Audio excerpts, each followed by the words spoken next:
இறைவனுக்கு ரொம்ப பிடிச்சது 2 பேர் தான். ஒன்று காரக்கார அம்மையார், இன்னொன்று அப்பர் சுவாமி. அப்பரே அப்பாவும் கூப்பிட்டார். அப்பாவும் கூப்பிட்டனால அப்பன்னு தெரியும். அம்மையேன்னு கூப்பிட்டது காரைக்கார.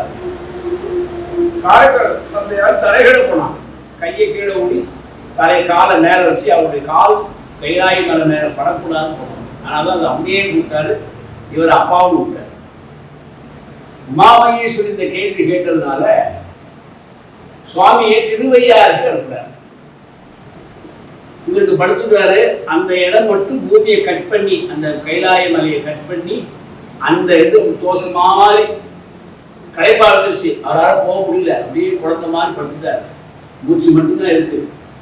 அப்படியே அவர் கையை காட்டினாலும் அப்படி தோசை மாதிரி கட் பண்ணி அப்படியே புறப்பட்டு திருவையாறுல இருக்கிற படுத்துறையில வந்து வாங்க வச்சிட்டார் சாமி.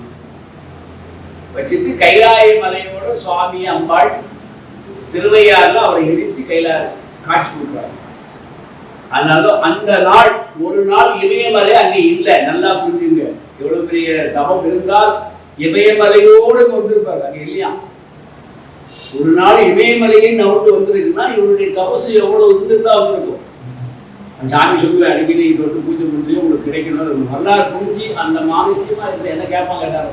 அப்புறம் சாமி ஏன் செலக்ஷன் பண்ணுறது? கைலாயமே என்ன பண்ணுது? இந்த இந்தியாவுக்கு சிறப்பே கைலாயம் தான். அந்த கைலாயம் வந்து ஒரு நாள் ஃபுல்லாக வந்துருக்கு. ஒரு பாட்டே பாருங்க. திருவையார் அகலாத செப்பொன் மேனி. அவருடைய கையை காட்டணும்னு அந்த வெளிச்சம் அவர் மேலே விழுது. உணர்ச்சியாகி பார்க்குறாரு. சுவாமி அம்பாளும் ஆனந்தமாக இருக்கிறாங்க. உத்தரவு சொன்னாங்க, நீ திருவையார் படுத்துள்ள இறங்கி குடி தியானம் பண்ணு. ஸ்நானம் பண்ணுறாங்க. பண்ணிட்டு நிமிர்ந்து பார்க்குறாரு. அவருடைய உடம்பு வயசான உடம்பு இளமையாக மாறிட்டு. அதான் திருவையார் அகலாத செம்பொன் மேனி. மேனிதான் உடம்பு சிறப்பா சின்ன பாலனா ஆயிட்டாராம். கொஞ்ச நேரத்தில் அப்படியே ஜோதியாகி சாமியுடைய சேர்ந்துட்டார். ஏன் திருவையாரை பற்றி செலெக்ஷன் பண்ணார்னா, திருவையார் பக்கத்துல தான் திருக்கடவுர்னு ஊர் இருக்கு. அங்கெல்லாம் சுவாமியை பார்க்காமலே ஒரு மன்னன் வீட்டுக்கு பேரு திருநாவுக்கரசர் இல்லம், திருநாவுக்கரசர் தண்ணி பந்தல், குழந்தைக்கு திருநாவுக்கரசர். முதல்ல இறைவனை இவர் சோதிச்சது. அது வரைக்கும் இறைவன் தான் அப்பர் சாமியை சோதிச்சார். இறைவனை இவர் சோதிச்சது முதல்ல சுவாமி அப்பர் சுவாமி அங்கதான். திருவையார் பக்கம் தான், உண்மையில் தான். இந்த ஆறு இங்க ஆரம்பிச்சு அந்த 2வது ஆறு அங்கதான் போகும். அப்ப என்ன சோதிச்சார்னா, நான் சாப்பிட வந்திருக்கிற என்னை பார்த்ததே இல்லை, என்னை யாருமே தெரியாது. அப்படி எல்லாம் திருநாவுக்கரசர் இல்லம், பையனுக்கு திருநாவுக்கரசர் இப்படி வச்சுட்டோன்னே இந்த குழந்தை பாப்பா கடிச்சிருச்சே, நீலாம் என்ன அப்படின்னு இறைவனை கோபிச்சு பாடினாராம். கணிசமாவே வரணும் அப்படி உத்தரவு போடுறார். அப்படி நெஞ்சு முழுக்க சுவாமியை வேலை வாங்கினாலாம். நீ எங்க அப்பாவுக்கு சந்தோஷமா இருக்கலாம். இதுவரைக்கும் நான் உன்னை சோதிச்சேன், இப்ப நீ என்ன சோதிக்கிற அப்படின்னு சந்தோஷமா வந்து அவரு கை கொடுத்து அன்னைக்கு சொன்னாலாம், உன்னுடைய திருமேனி இங்கேயே போச்சுமாகும் கனெக்ஷன். அதனால திருவையாறு குணாந்து அவர் கொடுக்குறார். இது ஒரு சிறப்பு. இன்னொரு சிறப்பு என்னன்னா, வைணவம் சைவம் வேறுபாடு இன்றி இறைவர்கள் பூலோகத்துக்கு வந்த இடம் திருவையாறு தான். திருவையாறு நல்ல கால் வைக்கிறது நமக்கு பூசணும். வைணவத்து சைவத்தில் சிவபெருமானும் அம்பாளும் கைலாய மலையோடு வந்த ஊர் அந்த ஊர்.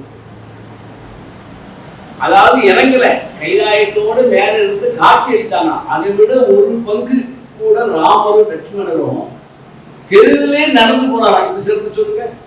சிவபெருமான் காட்சி தான் கொடுத்தாரு. அவருடைய பூமியோ காலோ கையோ பூமியில படல.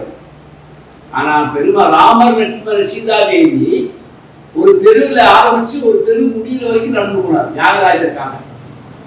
அப்போ வைணவரும் அந்த ஊர்ல காட்சி அளிச்சிருக்காங்க, சைவமும் காட்சி. அவ்வளவு சிறப்பு மிக்க ஊர் திருவையார். இன்னைக்கு கைலாய காட்சி அங்க. அதனால அந்த ஊர் கோயிலுக்கு பேர் அதுக்கு முன்னால பிறவி பயன் நீங்கிய பெருமாள் அப்படின்னு. இப்ப என்ன பேருன்னா ஐயாரப்பன் அப்படின்னு காலத்துல மாறி போச்சு. ஐயாரப்பன் பேர் 5 பஞ்சபூதத்தினுடைய சிதமும் அங்க இருக்கு. ஆனா ஐயாரப்பன் பிறவி பையன் நீங்கிய ஊர். அதான் அவருக்கு அங்க போல நீங்கி போச்சார். வயசானவர் இருந்தாலும் வாயுரா மாறி போச்சு. இன்னைக்கு திருவாரூருக்கு திருவையாறு போனால் சுவாமிக்கு இன்னைக்கு விழா நடக்கும். அப்படியே ஆடி அமாவாசை, அது சிறப்பு மிக்க அமாவாசை. ஓகே, சாப்பிடலாமா?